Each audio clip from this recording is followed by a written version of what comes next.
평생 복종만 했던 52세 일본 주부가 단 한 장의 메모만 남기고 사라졌다. 그녀를 집에서 탈출하게 만든 딸의 충격적인 제안과 낯선 한국에서 벌어진 아찔한 이별, 찜질방에서 폭발한 30년간의 눈물의 비밀, 그리고 공항에서 내뱉은 그녀의 마지막 고백에 모두가 침묵했다. 누구에게도 말하지 못했던 중년 여성의 가슴 아픈 진실. 이제 그녀의 입을 통해 모든 것이 밝혀진다. 안녕하세요. 제 이름은 미사코입니다. 일본에서 온 52세 주부죠. 오늘은 제 인생을 완전히 바꿔놓은 한국 여행 이야기를 들려드리려 합니다. 단순한 여행이 아닌 제 삶의 전환점이 된 특별한 시간이었습니다. 저는 30년 가까이 일본의 전형적인 주부로 살아왔어요. 남편은 항상 회사 일에 바쁘고 시어머니는 늘 저를 감시하듯 지켜보셨죠. 미사코, 이건 이렇게 해야 해. 아들이 좋아하는 건 이거야 하며 제 의견은 항상 뒷전이었습니다. 남편은 어머니 앞에서 한 번도 저를 감싸준 적이 없어요. 그저 묵묵히 고개를 숙이며 살았습니다. 매일 아침 일어나 남편과 시어머니를 위한 아침 식사를 준비하고 집안일을 하며 누군가의 눈치를 보는 삶이 지겹게 느껴질 때가 많았어요. 하루카, 제 딸은 대학에서 휴학 중이었어요. 요즘 말로 하면 번아웃이었던 거죠. 학업 스트레스와 미래에 대한 불안감으로 잠시 쉬어가는 시간을 갖고 있었습니다. 저와 달리 하루카는 자기 생각을 당당히 말하는 아이였어요. 그날도 하루카가 갑자기 제 방으로 들어왔습니다. 창문으로 들어오는 햇살 아래 하루카의 표정이 결연해 보였어요. 엄마, 우리 한 번쯤은 마음대로 살아보자. 어디든 가자. 그냥 하루라도 숨 좀 쉬자. 처음엔 황당했습니다. 무슨 말도 안 되는 소리냐고 웃어넘기려 했어요. 하지만 딸의 눈빛에서 진심이 느껴졌죠. 문득 제 가슴 속에 오랫동안 억눌러왔던 감정이 꿈틀거리는 것을 느꼈습니다. 저도 모르게 끄덕였어요. 밤새 잠을 설치며 생각했습니다. 정말 이래도 괜찮을까? 평생 한 번도 누군가의 기대를 저버린 적 없이 살아온 저에게 이건 큰 모험이었어요. 다음날 아침 남편과 시어머니가 조카의 졸업식을 보러 외출한 틈을 타 저희는 서둘러 짐을 꾸렸습니다. 여권, 조금의 옷과 생필품, 그리고 현금만 챙겼어요. 메모 한 장만 남기고 택시를 타고 공항으로 향했습니다. 잠시 휴식이 필요해요. 걱정하지 마세요. 이 짧은 메시지가 제가 30년 동안 한 번도 내뱉지 못했던 진심이었어요. 한국행 비행기에 올랐을 때 가슴이 터질 듯이 뛰었습니다. 도망이라고 해야 할까요? 아니면 작은 반란이었을까요? 가슴이 두근거렸습니다. 비행기에 앉아 창밖을 바라보며 생각했어요. 내가 정말 이러고 있나?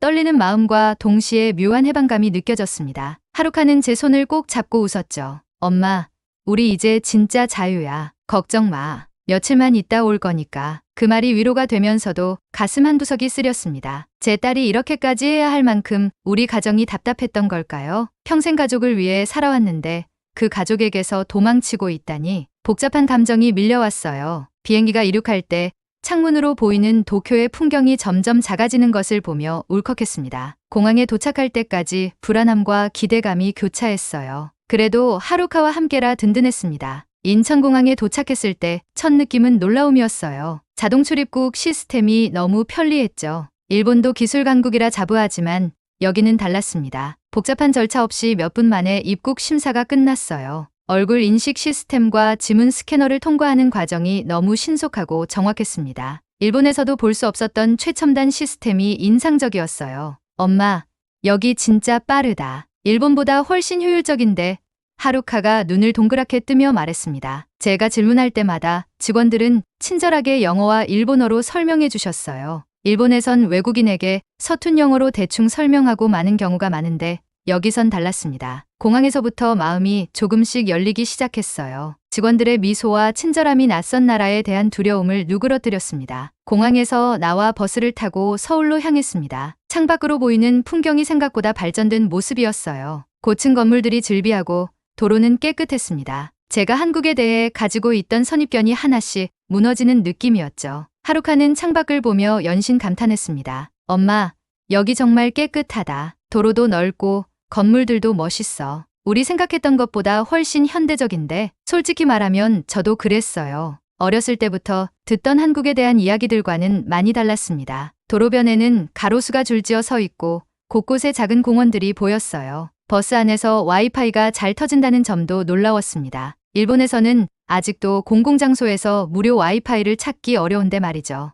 호텔에 짐을 풀고 저녁을 먹으러 나갔어요. 골목길을 걷다 작은 식당을 발견했습니다. 한국어를 잘 모르는 저희를 위해 사진이 있는 메뉴판을 보여주셨죠. 그날 저녁, 저희는 서울 시내 작은 식당에서 고등어구이를 먹었어요. 식당 주인이 처음 온 일본인이라며 반찬을 더 내어주셨습니다. 정갈하게 차려진 반찬들에 감동했어요. 하루카는 젓가락으로 고등어를 집어 제 앞에 놓아주며 웃었습니다. 이 작은 행동이 저에게는 큰 위로가 되었어요. 딸이 엄마를 챙기는 모습이 새롭게 느껴졌습니다. 엄마, 맛있게 먹어. 이제 우리만의 시간이야. 그 순간 눈물이 왈칵 쏟아질 뻔했어요. 얼마 만에 평온한 식사였을까요?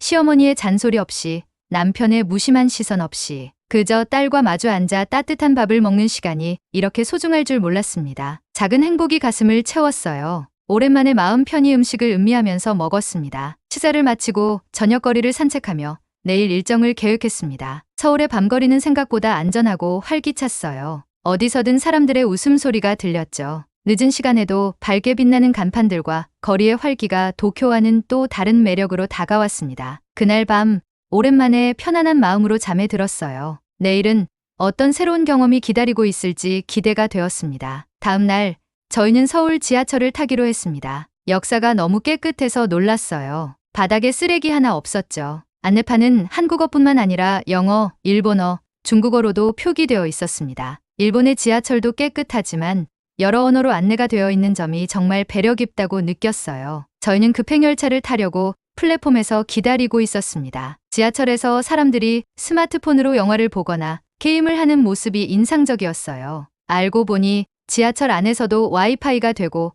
데이터가 끊기지 않는다고 했습니다. 일본에서는 상상도 못할 일이었죠. 하루카가 말했어요. 엄마, 저 열차 급행이래요. 저기 표시된 역만 선다고. 우리가 가려는 곳은 2정거장 뒤니까 이거 타면 될 것 같아. 그때였어요. 제가 잠시 화장실에 다녀오겠다고 하루카에게 말했습니다. 돌아왔을 때 플랫폼이 붐비고 있었어요. 사람들 사이로 하루카를 찾았지만 보이지 않았습니다. 그리고 문득 열차가 들어오는 소리와 함께 깨달았어요. 하루카가 일반 열차에 탑승해버렸다는 것을. 저는 급행열차 앞에 홀로 남겨졌습니다. 패닉이 몰려왔어요. 일본어도 통하지 않는 낯선 나라에서 딸을 잃어버렸다니. 심장이 터질 것 같았죠. 머릿속이 하얘졌습니다. 숨이 가빠지면서 차마 움직일 수 없었어요. 어디서부터 찾아야 할지, 어떻게 해야 할지 몰랐습니다. 어떡하지? 어떡하지?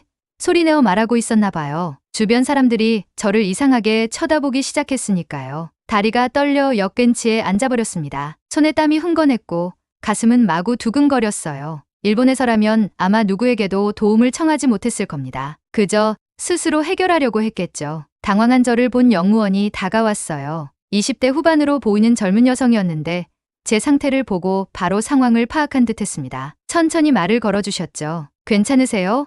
무슨 일 있으신가요? 제 서툰 영어로 상황을 설명하려 했지만 말이 제대로 나오지 않았어요. 그럼에도 영무원은 끝까지 들어주셨습니다. 그리고는 무전기로 다음 역에 연락해 하루카를 찾아달라고 요청했어요. 괜찮아요. 찾을 수 있어요. 걱정하지 마세요. 다음 역에서 내리면 저희가 안내해 드릴게요. 영무원의 차분한 목소리가 조금씩 제 불안을 덜어주었습니다. 20분이 지났지만 세월이 멈춘 것 같았어요. 불안한 마음으로 기다리는데 영무원이 다시 와서 좋은 소식을 전해주었습니다. 하루카를 찾았다는 거였어요. 몇 분 후 하루카가 영무원과 함께 저를 찾아왔습니다. 우리는 서로를 보자마자 꼭 껴안았어요. 제 가슴은 아직도 쿵쿵거렸지만 이제 안도감이 밀려왔습니다. 미사코 씨, 걱정 마세요. 딸을 찾았습니다. 이제 괜찮아요. 영무원의 말에 고개를 깊이 숙여 감사 인사를 드렸습니다. 하루카는 미안한 듯 고개를 숙였어요. 엄마, 미안해. 그냥 급행인 줄 알고 탔는데. 내렸더니 엄마가 없어서 당황했어. 하지만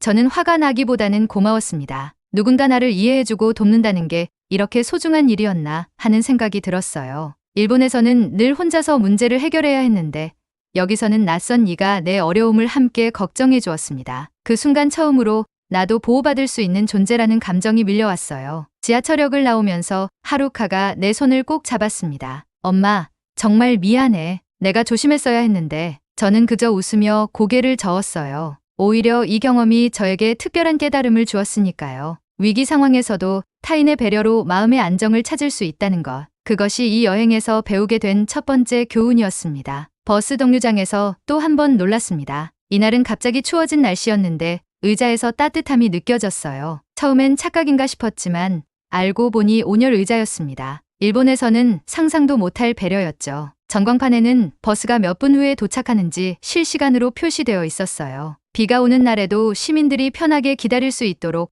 정류장마다 큰 지붕이 설치되어 있었습니다. 엄마, 이거 봐봐. 핸드폰 앱으로도 확인할 수 있대. 우리가 타려는 버스가 정확히 몇 분 후에 도착하는지 알려주는 앱이야. 하루카가 자신의 폰을 보여주며 말했습니다. 시민들의 편의를 위한 세심한 배려가 도시 곳곳에 살아 있었어요. 버스를 타고 가며 창밖을 바라봤습니다. 깨끗한 거리, 질서 있게 줄 서 있는 사람들, 여기저기 보이는 쓰레기통. 왜 이런 작은 것들이 이렇게 가슴을 울리는 걸까요?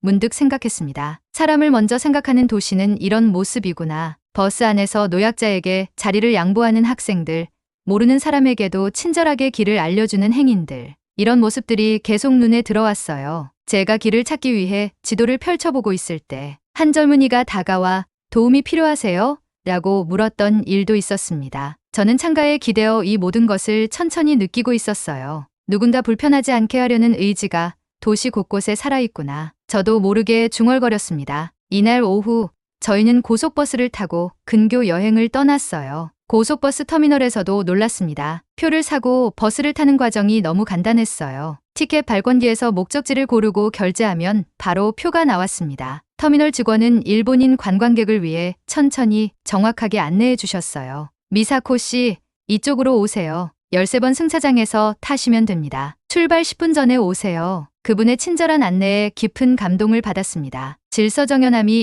인상적이었죠. 하루카는 이런 모습에 감탄했습니다. 엄마, 한국 사람들 정말 친절하다. 우리가 외국인인데도 이렇게 잘 대해줘. 일본에서는 외국인들이 종종 불편함을 느끼잖아. 그 말이 가슴에 와닿았어요. 일본에 사는 외국인들이 겪는 어려움을 생각해 본 적이 많지 않았거든요. 우리가 언어가 통하지 않는 나라에서 이렇게 배려받는 것처럼 우리나라에 오는 외국인들도 같은 대우를 받아야 하지 않을까 하는 생각이 들었습니다. 창밖으로 흐르는 풍경을 바라보며 문득 깨달았어요. 제가 일본에서 받지 못했던 것, 그건 존중이었습니다. 누군가에게 필요한 사람으로 인정받는 느낌, 그런 마음이 조금씩 차오르기 시작했어요. 고속도로를 달리는 동안 한국의 산과들, 정돈된 도시 풍경이 창밖으로 흘러갔습니다. 그 모습을 바라보며 마음이 편안해졌어요. 한국의 대중교통을 이용하면서 지하철역, 버스 정류장, 터미널 등 어디를 가든 한국어를 모르는 외국인도 쉽게 길을 찾을 수 있게 배려하는 모습이 감동적이었습니다. 이런 작은 배려가 모여 따뜻한 도시를 만드는 것 같았어요.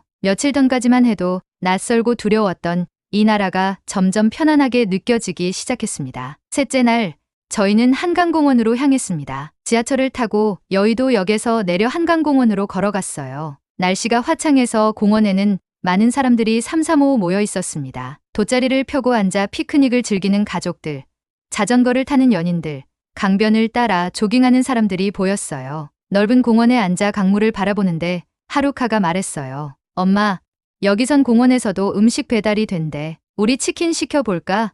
한국 치킨이 정말 맛있다고 들었는데. 처음엔 의아했습니다. 공원에 배달?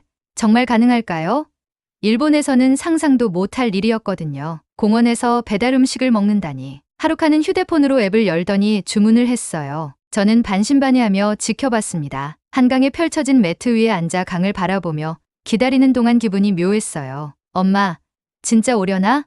설마 공원 안까지 배달해주지는 않을 것 같은데. 30분 후 놀랍게도 배달원이 정확히 저희가 있는 곳을 찾아왔습니다. 오토바이를 타고 신속하게 도착한 모습이 인상적이었어요. 하루카가 알려준 위치 정보로 정확하게 저희를 찾아낸 거였죠. 그런데 옆에는 다른 외국인 그룹도 있었어요. 그들도 배달 음식을 기다리고 있었나 봅니다. 배달원이 음식을 내려놓는데 혼선이 생길 뻔했습니다. 괜찮아요. 주문번호 덕분에 절대 안 헷갈려요. 871번이 미사코 씨 주문이고 저쪽은 882번이에요. 배달원의 확신에 찬 목소리가 기억납니다. 배달원은 친절하게 웃으며 음식을 건네주었어요. 모든 것이 체계적으로 관리되고 있다는 느낌이 들었습니다. 치킨 상자를 열었을 때 그 향기에 하루카와 저는 환호성을 질렀어요. 바삭한 치킨과 달콤한 소스의 조합이 완벽했습니다. 한강변에 앉아 치킨을 먹으며 하루카와 웃음을 터뜨렸어요. 엄마, 이거 진짜 맛있다. 일본에는 이런 맛의 치킨이 없어. 하루카의 행복한 표정을 보니 저도 기뻤습니다. 그 순간 깨달았어요. 우리는 처음으로 아무 눈치 없이 편하게 웃고 있었어요. 일본에서는 항상 누군가의 시선을 의식했는데 여기선 그저 저희였습니다. 미사코와 하루카, 모녀로서의 우리. 마음껏 웃고 음식을 즐기고 서로의 존재를 온전히 느끼는 시간이었어요. 옆에 있던 외국인 그룹과도 자연스럽게 대화가 시작되었습니다. 그들은 캐나다에서 온 대학생들이었어요. 서로의 여행 경험을 나누며 이야기하다 보니 시간 가는 줄 몰랐습니다. 한강의 석양이 물들기 시작했을 때 제 마음도 따뜻하게 물들어 있었어요. 한강변을 걸으며 하루카와 이야기를 나눴습니다. 딸에게 평소에 하지 못했던 이야기, 내 젊은 시절의 꿈, 결혼 전에 가고 싶었던 곳들에 대해 말했어요. 하루카는 무척 놀란 듯했습니다. 엄마, 이런 생각을 하고 있었구나. 난 전혀 몰랐어. 해가 저물어 갈 때 강변에 켜진 조명들이 물에 반사되어 아름다운 풍경을 만들었어요. 이 순간이 영원했으면 좋겠다고 생각했습니다. 오랜만에 느끼는 자유로움과 편안함이 너무 소중했거든요. 넷째 날, 하루카가 찜질방에 가자고 제안했어요. 처음 들어보는 곳이라 망설였지만 한국 문화를 체험해보자는 마음에 따라갔습니다. 찜질방 입구에서 신발을 벗고 들어가자 따뜻한 온기가 저를 감쌌어요. 한복 같은 옷으로 갈아입고 여러 탕과 사우나를 체험했습니다. 엄마, 이것도 한국 문화래. 가족들이나 친구들끼리 같이 와서 쉬고 때로는 밤을 보내기도 한대. 심지어 샤워도 하고 잠도 잘 수 있대. 처음에는 다들 옷을 벗고 목욕하는 문화가 부끄러웠어요. 일본에도 온천이 있지만 이곳은 뭔가 달랐습니다. 더 개방적이고 자유로운 분위기였어요. 하루카는 금방 적응해서 즐기는 듯했지만 저는 여전히 조금 어색했습니다. 주변의 한국 여성들이 자연스럽게 대화하고 웃는 모습을 보며 조금씩 마음이 열렸어요. 그들은 서로의 등을 밀어주거나 이야기를 나누며 편안하게 시간을 보내고 있었습니다. 세대를 초월해 여성들끼리 교류하는 모습이 인상적이었어요. 저와 하루카도 조금씩 그 분위기에 젖어들기 시작했습니다. 뜨거운 사우나에 앉아 있는데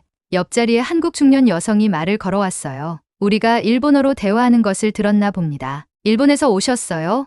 한국은 어떠세요? 서툰 한국어와 영어로 대화를 나눴습니다. 그분은 제 나이와 비슷했지만 훨씬 활기차고 당당해 보였어요. 직장에 다니면서 가정도 돌본다고 했습니다. 그 이야기를 들으며 저는 제 삶을 되돌아보게 되었어요. 제 상황을 조금 이야기하자 그분이 말했습니다. 살다 보면 누구나 한 번쯤 도망치고 싶지요. 저도 그랬어요. 남편과 아이들에게서 벗어나 혼자만의 시간이 필요할 때가 있었죠. 그분의 이야기에 공감이 되었어요. 자신만의 시간과 공간을 갖는 것의 중요성에 대해 말하는 그분의 목소리에는 확신이 느껴졌습니다. 그런 말을 들어본 적이 없었어요. 일본에서는 여성, 특히 주부가 자신만의 삶을 추구하는 것을 이기적이라고 여기는 경향이 있었거든요. 그 말에 갑자기 눈물이 쏟아졌습니다. 참으려 했지만 멈출 수 없었어요. 하루카와 함께 사우나에 앉아 서로를 바라보는데 눈물이 멈추질 않았습니다. 딸도 저를 꼭 안아주며 울기 시작했어요. 그동안 참아왔던 모든 감정이 뜨거운 증기와 함께 터져나왔습니다. 엄마,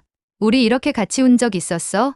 항상 참기만 했잖아. 아빠 앞에서, 할머니 앞에서 항상 웃는 얼굴로. 하루카의 말에 더욱 서럽게 울었어요. 그렇습니다. 일본에서는 항상 참고 감정을 숨기며 살았죠. 아무리 힘들어도 항상 괜찮아라고 말했어요. 여기서는 낯선 이들 앞에서도 울 수 있는 용기가 생겼습니다. 마치 오랜 시간 묶여있던 무언가가 풀리는 느낌이었어요. 그 한국 여성은 조용히 우리 모습을 지켜보다가 수건을 건네주었습니다. 울어도 괜찮아요. 우리 모두 때로는 울어야 해요. 그 말에 오히려 마음이 편안해졌어요. 찜질방은 저에게 단순한 휴식처가 아닌 감정의 해방구가 되었습니다. 사우나를 나와 찜질방의 다른 공간들을 둘러봤어요. 온돌방에 누워있는데 몸이 녹아드는 것 같았습니다. 하루카와 나란히 누워 천장을 바라보며 오랜만에 깊은 대화를 나눴어요. 제 어린 시절 이야기, 하루카의 고민들, 이런저런 이야기가 자연스럽게 오갔습니다. 엄마, 우리 일본에 돌아가도 이렇게 지내자. 이렇게 솔직하게, 편하게. 하루카의 말에 가슴이 따뜻해졌어요. 찜질방에서 나올 때쯤 마음의 무거운 짐을 조금은 내려놓은 느낌이었습니다. 앞으로의 삶의 작은 변화라도 만들어야겠다는 결심이 생겼어요. 5째 날, 저희는 서울 곳곳을 돌아다녔습니다. 이제는 지하철과 버스 타는 것이 어색하지 않았어요. 하루카가 다운로드한 앱 덕분에 길 찾기도 쉬웠습니다. 어디를 가든 무료 와이파이가 연결되어 길을 잃을 염려가 없었어요. 하루카는 교통 앱을 다운받아 버스와 지하철 경로를 쉽게 찾았습니다. 엄마, 이런 앱 있으면 누구든 쉽게 여행할 수 있겠다. 정말 편리해. 위치만 입력하면 어떻게 가야 할지 정확하게 알려주니까. 도시 곳곳에서 보이는 무인 시스템들도 인상적이었어요. 무인 티켓 발매기, 도서관의 자동 대출 시스템, 커피숍의 키오스크까지. 처음에는 어려울 것 같았지만 화면에 표시된 일본어 안내 덕분에 쉽게 사용할 수 있었습니다. 그 말에 문득 깨달음이 왔어요. 한국은 단순한 기술 강국이 아니라 사람을 중심에 둔 나라였습니다. 기술이 사람을 위해 존재하는 곳. 그리고 그 기술 덕분에 50대의 저도 낯선 도시를 두려움 없이 탐험할 수 있었죠. 하루카, 이 도시는 정말 배려가 깊어. 나처럼 나이 든 외국인도 헤매지 않게 모든 게 연결되어 있어. 오전에는 인사동이라는 전통거리를 방문했어요. 그곳에서 작은 찻집에 들어갔는데 주인이 저희를 반갑게 맞아주셨습니다. 제가 휴대폰으로 번역기를 사용하려 하자 주인이 태블릿을 건네주셨어요. 그곳에는 다양한 언어로 메뉴가 설명되어 있었습니다. 일본에서 오셨네요. 이 차는 어떠세요? 저희 어머니가 직접 만드신 전통차예요. 태블릿 화면에 일본어로 설명이 나왔습니다. 그런 세심한 배려에 다시 한번 감동했어요. 누군가 낯선 이의 불편함을 미리 생각하고 준비한다는 것. 그것이 바로 진정한 환대라는 생각이 들었습니다. 오후에는 하루카의 제안으로 쇼핑몰에 갔어요. 한국의 화장품과 패션에 관심이 많았던 하루카는 이곳저곳을 돌아다니며 즐거워했습니다. 저는 그런 딸의 모습을 보는 것만으로도 행복했어요. 오랜만에 보는 하루카의 밝은 웃음이었습니다. 처음으로 길을 찾아 나서는 용기가 생겼어요. 쇼핑몰 안에서 하루카에게 나 혼자 저기까지 가볼게. 넌 여기서 기다려라고 말했습니다. 딸의 놀란 표정이 아직도 생생해요. 제가 혼자서 무언가를 하겠다고 나서는 일이 거의 없었거든요. 제 스스로 화장품 매장을 둘러보고 판매원과 짧은 영어로 대화도 나눴습니다. 약속 장소에서 하루카를 다시 만났을 때 가슴이 뿌듯했어요. 엄마, 잘했어. 자랑스러워. 그 순간 깨달았습니다. 남편 없이도, 시어머니 없이도 나도 할 수 있구나. 작은 성취였지만 내 안에 숨겨져 있던 용기를 발견한 순간이었어요. 지하철 한 정거장 거리를 혼자 이동하는 것도, 낯선 사람과 대화를 나누는 것도 모두 제게는 큰 도전이었습니다. 그날 저녁 하루카와 함께 호텔로 돌아오는 길에 생각했어요. 이 모든 경험이 가능했던 이유는 무엇일까?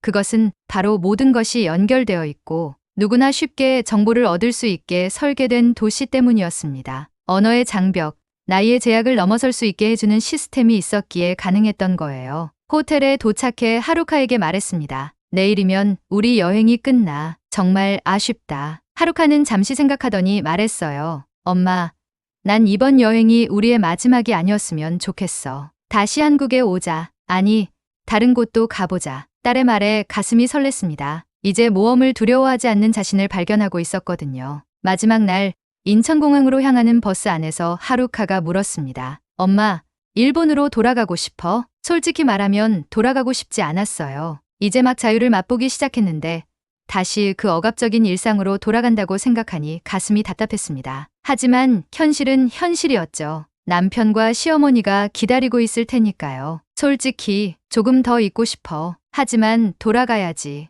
너도 학교로 돌아가야 하고. 하루카는 창밖을 바라보며 말했어요. 엄마, 난 이번 휴학 끝나면 교환학생으로 한국에 올까 생각 중이야. 그럼 엄마도 자주 볼 수 있잖아. 그 말에 놀랐습니다. 하루카가 그런 생각을 하고 있었다니. 아마 이번 여행이 딸에게도 큰 영향을 주었나 봐요. 공항에 도착해 출국 심사를 기다리며 저희는 지난 5일을 되돌아봤습니다. 지하철 사건, 한강에서의 치킨, 찜질방에서의 눈물, 그리고 서로에 대해 알게 된 많은 것들. 짧은 시간이었지만 인생에서 가장 의미 있는 시간이었어요. 출국장 앞에서 하루카가 말했습니다. 엄마, 다음엔 아빠 없이 우리끼리 다시 오자. 아니면 엄마 친구들이랑 와도 좋겠다. 그 말에 갑자기 용기가 솟았어요. 평생 누군가에게 의존해왔던 제가 문득 독립적인 존재로서의 나를 생각하게 되었습니다. 아니, 다음엔 엄마 혼자 와도 괜찮을 것 같아. 제 입에서 나온 말에 저 자신도 놀랐습니다. 하루카는 환하게 웃으며 제 손을 꼭 잡았어요. 정말?